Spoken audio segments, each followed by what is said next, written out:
Assalamualaikum warahmatullahi wabarakatuh. Perkenalkan, nama saya Rizky Wahyu Abadi dari Prodi Otomasi Perkantoran, dari Akademi Komunitas Semen Indonesia Gresik, NIM 19030171. Di sini saya akan mempresentasikan materi administrasi logistik mengenai manajemen pergudangan yang telah disampaikan dosen. Ini sedikit rangkuman di PowerPoint yang saya rangkum. Saya akan menjelaskan atau mempresentasikan sedikit. Bismillahirrahmanirrahim. Langsung saja, ini yang pertama, pengertian pergudangan. Pergudangan adalah segala upaya pengelolaan gudang yang meliputi penerimaan, penyimpanan, pemeliharaan, pendistribusian, pengendalian, dan pemusnahan serta pelaporan logistik dan peralatan penanggulangan bencana agar kualitas dan kuantitas tetap terjamin. Jadi pergudangan itu, kalau kita mendengar kata pergudangan, mesti kita langsung identik dengan tempat untuk menyimpan suatu barang. Dan proses penyimpanan barang di dalam gudang itu memerlukan banyak proses, mulai penerimaan, penyimpanan, pemeliharaan, pendistribusian, dan pengendalian. Nanti ada pengertiannya lebih lanjut lagi. Terus yang kemudian, pengertian logistik. Logistik adalah segala sesuatu yang berwujud yang dapat digunakan untuk memenuhi kebutuhan dasar hidup manusia yang terdiri atas sandang, pangan, papan, atau turunannya. Termasuk dalam kategori logistik adalah barang yang habis pakai atau dikonsumsi, misalnya sembako, 9 bahan pokok, obat-obatan, pakaian, kelengkapan, air, jas, tidur, dan sebagainya.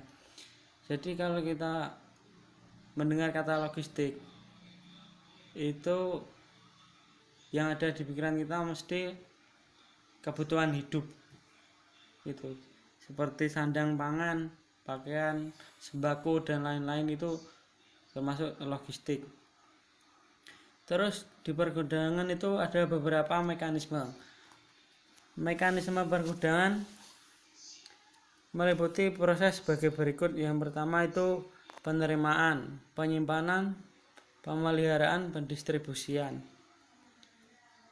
4 ini selalu inti dari pergudangan. Di dalam gudang, penyimpanan barang ini harus melalui proses-proses sebagai berikut yang tertera ini. Mekanisme pergudangan mulai penerimaan, penyimpanan, pemeliharaan, dan pendistribusian. Langsung masuk yang pertama, penerimaan. Penerimaan merupakan proses penyerahan atau penerimaan logistik dan peralatan di gudang. Dalam proses penyerahan dan penerimaan ini dilakukan pendataan jumlah dan mutu logistik dan peralatan harus sesuai dengan ketentuan yang berlaku, layak untuk diberikan kepada korban bencana.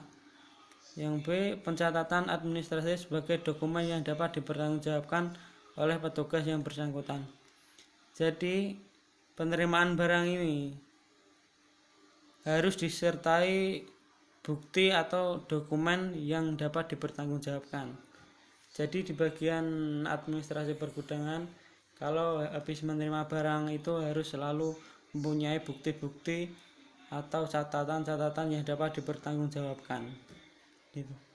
Terus yang kedua, ini penyimpanan, dan ini bisa dikatakan pokok dari pergudangan. Penyimpanan sendiri merupakan proses kegiatan menyimpan logistik atau peralatan barang di gudang dengan menempatkan logistik dan peralatan yang dikemas atau yang diterima. ini ada beberapa yang harus diperhatikan dalam menyimpan barang. Yang pertama, penempatan sesuai dengan denah, aman dari pencurian, aman dari gangguan fisik, aman dari pencemaran secara kimiawi dan biologi yang dapat merusak kualitas dan kuantitas, aman kebakaran, penataan sesuai dengan standar pergudangan. Jadi dalam menata barang itu ada beberapa yang harus diperhatikan. Mulai barang yang mudah rusak, mudah pecah itu ditempatkan di tempat yang bagaimana. Terus yang mudah sobek atau mudah terbakar itu di tempat bagaimana. Mungkin kalau yang mudah sobek seperti kertas atau yang lain-lain itu bisa ditempatkan di tempat yang lebih atas, karena biasanya kalau di bawah nanti ada seperti tikus. Mungkin ditempatkan di tempat-tempat yang aman dari tikus dan lain-lain. Mungkin contoh barang yang mudah pecah itu raknya harus sesuai dengan barangnya, sehingga barang yang disimpan itu tidak mudah jatuh, bisa diletakkan di bawah atau di tempat yang tinggi, tapi harus aman. Keamanan barang itu harus terjaga. Kalau yang seperti bensol atau barang-barang yang istilahnya harus diletakkan di suhu yang standar itu juga harus diperhatikan, seperti korek, bensol. Terus minuman bersoda itu sebaiknya diletakkan di mana, harus diperhatikan. Jadi penyimpanan barang itu tidak asal-asalan, harus menyesuaikan apa barang tersebut dan harus memikirkan segala manajemen resiko yang harus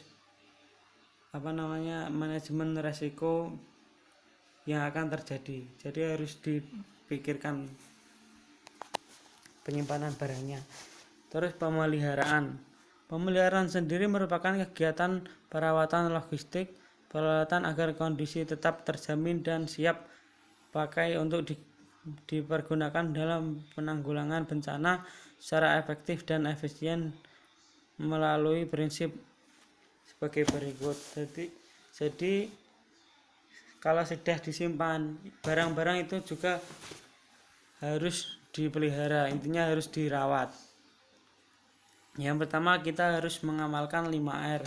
5R ini kemarin di semester 1 sudah dipraktekkan oleh teman-teman sendiri bersama Bu Putri dan semua teman-teman yang ada di aksi sudah mengamalkannya.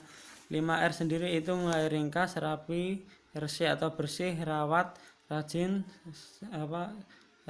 secara terus menerus.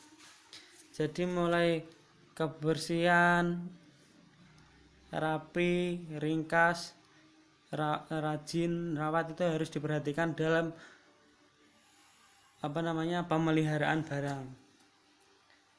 Kalau barang itu biasanya disimpan di tempat kotor, itu mungkin banyak seperti kecoa yang akan berdatangan.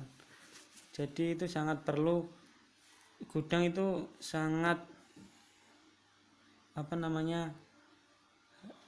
harus dibersihkan terus menerus, karena tempatnya barang-barang yang akan didistribusikan. Jadi kebersihan dan lain-lain harus selalu dijaga. Terus yang kemudian FIFO ini freeze in freeze out, yaitu logistik dan peralatan yang pertama masuk adalah yang pertama harus keluar. Jadi paham ya, peralatan yang pertama masuk adalah yang pertama keluar. Jadi barang yang pertama masuk gudang itu yang pertama yang akan didistribusikan. Terus kemudian freeze expedite freeze out atau FIFO, yaitu logistik yang peralatan yang pertama kadaluarsa harus yang pertama keluar untuk distribusikan. Jadi ini Vivo ini sesuai dengan kadaluarsa. Contoh barang A kadaluarsa duluan, tanggal lebih cepat dari barang B. Jadi barang A ini harus segera didistribusikan. Seperti itu. Vivo ini sesuai dengan kadaluarsanya barang tersebut. Terus logistik dan peralatan disusun di atas palet secara rapi dan teratur sesuai dengan ketentuan. Jadi harus diletakkan di tempat yang rapi dan teratur dan mudah dijangkau. Terus ini kembali lagi untuk masalah penyimpanan tadi, biar tidak bingung itu biasanya dikasih tulisan atau dikasih tanda-tanda biar memudahkan bagian pergudangan untuk mengambil atau yang mengambil dan menata itu gampang. Jadi dikasih sekat-sekat untuk barang minuman itu sebelah sini, barang-barang yang mudah pecah di sebelah sini, seperti kertas-kertas di sebelah sini. Jadi ada tempat-tempatnya sendiri biar gampang ditemukan juga. Terus kemudian pendistribusian merupakan proses kegiatan pengeluaran dan penyaluran logistik dan peralatan dari gudang untuk diserahkan kepada yang berhak melalui suatu proses secara terima yang dapat dipertanggungjawabkan disertai dengan bukti serah terima. Hal ini dilakukan berdasarkan permintaan sesuai dengan kebutuhan penanggulangan bencana. Jadi pendistribusian itu proses di mana barang itu akan dipasarkan. Di pendistribusian ini harus disertai bukti-bukti atau proses serah terima yang dapat dipertanggungjawabkan. Karena catatan keluar masuk barang itu harus selalu bisa dipertanggungjawabkan. Karena ini akan mempengaruhi keuangan dari pabrik itu sendiri, biar nggak bingung untuk masalah pengeluaran atau yang lain-lain. Jadi harus dipertanggungjawabkan secara benar-benar untuk masalah pendistribusian. Itu pendistribusian itu secara garis besar itu barang itu siap dipasarkan gitu. Metode penyimpanan barang di gudang ini menyinggung pemeliharaan dan penyimpanan. Untuk masalah metode penyimpanan barang di gudang ini, metode penyimpanan di gudang dalam gudang diatur dan ditata sesuai dengan kebijakan perusahaan yang telah ditentukan. Ada 4 metode yang dapat digunakan untuk mengatur posisi atau lokasi penyimpanan sesuai dengan barang, antara lain stroke metode, penyimpanan acak atau random. Ini jadi penyimpanannya ini diacak, enggak diselang-seling gitu. Terus metode penyimpanan tetap, deficit stock. Ini jadi penyimpanannya itu tetap di satu tempat itu saja. Contoh barang pulpen, pensil dan lain itu disimpan di tempat A dan itu konsisten di tempat A itu saja, khusus pulpen gitu. Metode class based stock, terus metode share stock. Metode class based stock ini gabungan dari, nanti ada penjelasan di bawah. Ini saya bacakan dulu aja. Ini keterangannya. Untuk stock metode penyimpanan acak atau random, yaitu penyimpanan item yang datang di setiap lokasi yang tersedia di mana setiap item mempunyai probabilitas sarana pada setiap lokasi. Penempatan barang hanya memperhatikan jarak terdekat menuju suatu tempat penyimpanan menggunakan sistem FIFO. Metode ini memiliki kelebihan yaitu setiap lokasi penyimpanan dapat dipergunakan setiap jenis barang. Kekurangannya dari metode ini adalah penempatan barang menjadi kurang teratur karena tidak memperlakukan karakteristik barang secara faktor-faktor lain. Jadi penyimpanan acak ini atau random ini kemudahannya itu mudah dalam menata. Cuma untuk masalah barang itu tidak teratur. Jadi campur, untuk yang kertas itu sebelah sini, terus yang kaca sebelah sini, minuman sebelah sini, itu tidak teratur. Tapi dalam menata itu mudah, yang penting rapi gitu aja. Itu sih untuk penyimpanan acak. Kalau metode penyimpanan tetap dedicated stock, yaitu barang yang disimpan tidak diletakkan di sembarangan tempat karena karakteristik barang seperti dimensi, berat, dan jaminan keamanan pada setiap barang tidaklah sama. Metode ini memiliki kelebihan yaitu lokasi penyimpanan menjadi lebih teratur dan lebih terorganisasi. Akan tapi kelemahan metode ini adalah penggunaan ruang yang cukup banyak karena tidak setiap jenis barang dapat dimasukkan ke dalam area kosong yang tersedia. Jadi penyimpanan tetap ini bisa dikatakan kebalikan dari penyimpanan acak. Untuk penyimpanan tetap ini barang-barang itu diletakkan di di tempat-tempat yang khusus sesuai dimensi, berat, atau jenis barangnya. Jadi untuk masalah mengambil barang itu lebih mudah, enaknya itu gitu. Contoh minuman itu di sebelah di rak A, terus kertas di rak B, itu sendiri-sendiri ditata sesuai dimensi dan jenis barangnya. Itu bisa lebih rapi dan efektif dan terorganisir. Cuma kekurangannya metode ini harus menggunakan ruangan yang cukup besar. Itu salah satu kekurangannya. Kalau menggunakan ini harus mempunyai ruangan yang besar karena tidak semua barang bisa dimasukkan dan ditata seperti metode penyimpanan tetap itu. Jadi metode penyimpanan tetap itu memerlukan ruang yang cukup besar. Terus kemudian metode class based stock. Metode ini merupakan gabungan antara penyimpanan acak dan penyimpanan tetap tadi. Metode ini membagi setiap produk yang ada ke dalam 3 atau 4, 5 kelas berdasarkan atau kesamaan suatu jenis bahan atau material ke dalam kelas tersebut, sehingga pengaturan tempat direncana lebih fleksibel karena nantinya kelas tersebut akan ditempatkan pada suatu lokasi khusus pada gudang. Masing-masing kelas dapat diisi secara acak atau oleh beberapa jenis barang yang sudah diklasifikasikan berdasarkan jenis maupun karakteristik dari barang tersebut.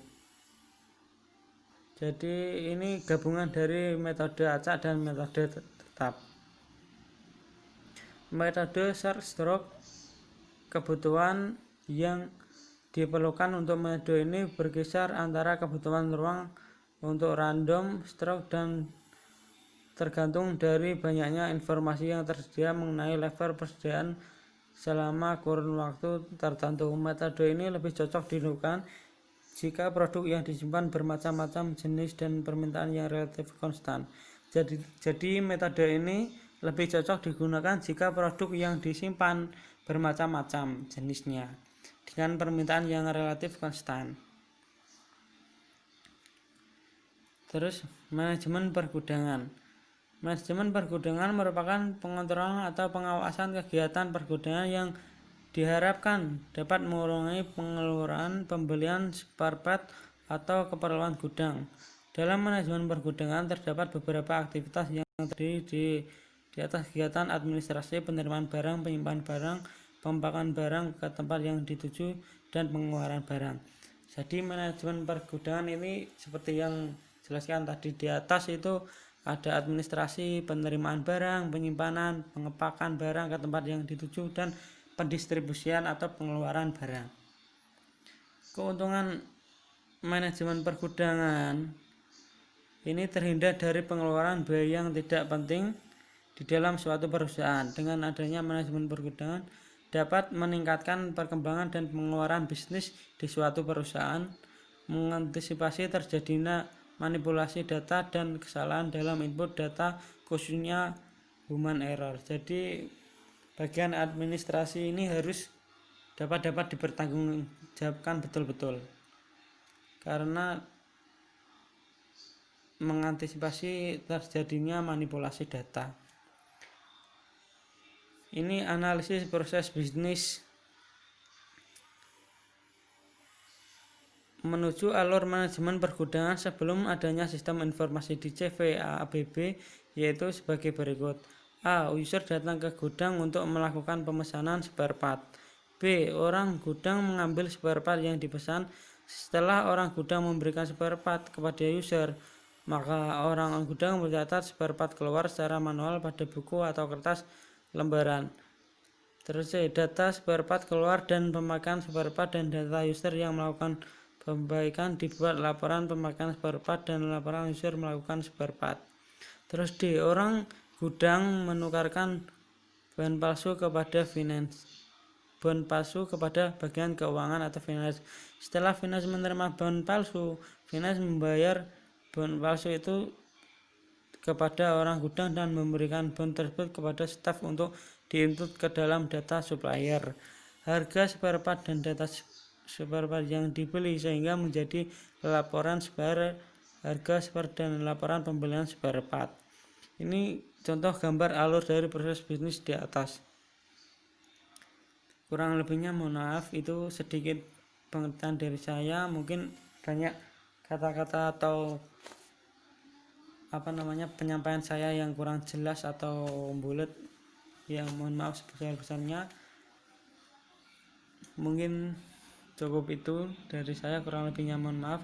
Assalamualaikum warahmatullahi wabarakatuh.